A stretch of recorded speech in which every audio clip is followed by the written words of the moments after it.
Hi everyone. Today's episode is not based on a science fiction novel, but on a science fiction song.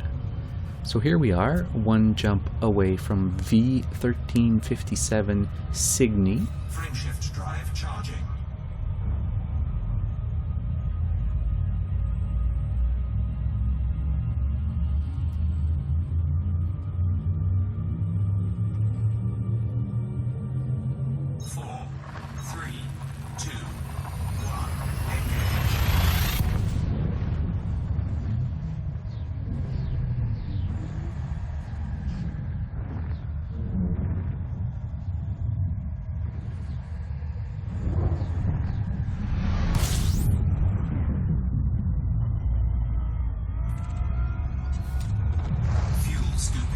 Fuel scooping complete.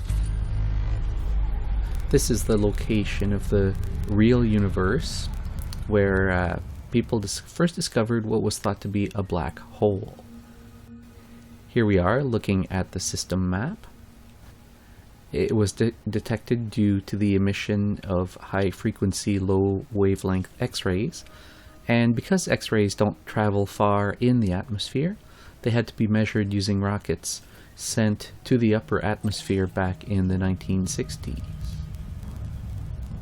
The effect that causes the X-rays is thought to be a black hole pulling in the stellar matter of the companion star into an accretion disk. I don't think that the game mechanics allow for accretion disks. As amazing as this simulation is, it's not quite that sophisticated. So let's mark the black hole and head out. The song I'm referring to is Cygnus X-1 by the prog rock band Rush, recorded back in the 1970s. In the story, a commander flies into Cygnus X-1, and the song ends with his dying thoughts. Let's see what happens in-game if I try that. I'm going to go crash into it. Now you can see in the upper right-hand corner that I've renamed my Asp Explorer to Rocinante.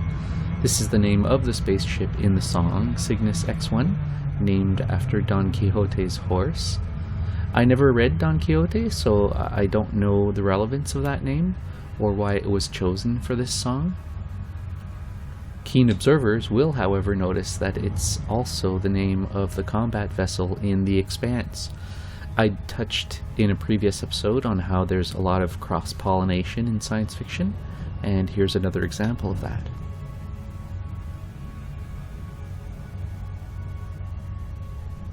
For the people listening on audio, I whizzed past the black hole, so I'll try another pass. I'll have to go in a bit slower.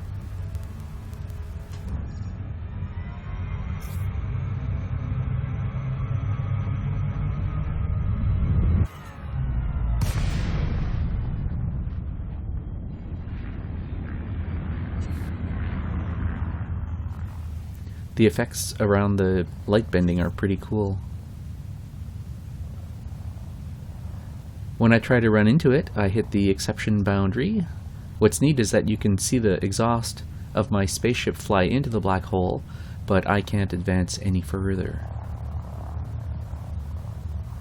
Now I've wanted to come see this since I bought Elite Dangerous, but I didn't know what the system was called, that it was V1357 Cygni after the companion star. For a while I thought it was this Cygnus X-3 thing,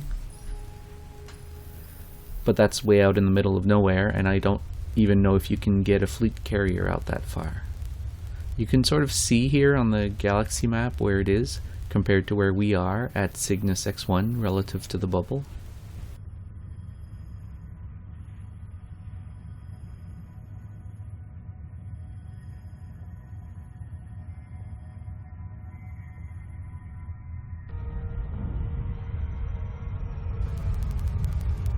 So I'm glad I made it here.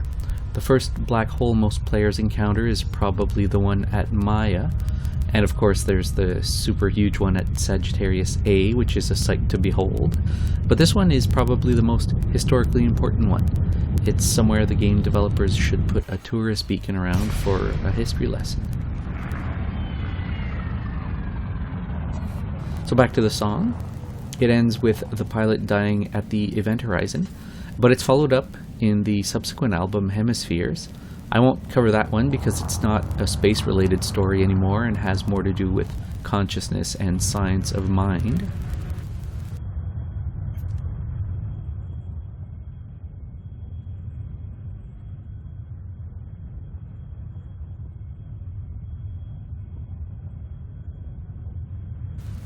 Well, thank you for listening to my show, and on the next one, I'll go over a series of novels which I think will be of particular interest to players of Elite Dangerous, since its timeline and order of human expansion is almost the same, along with having similar cultural factions. Drive charging.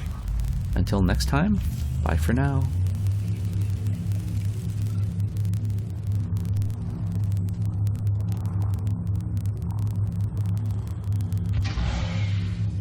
Four, three, two,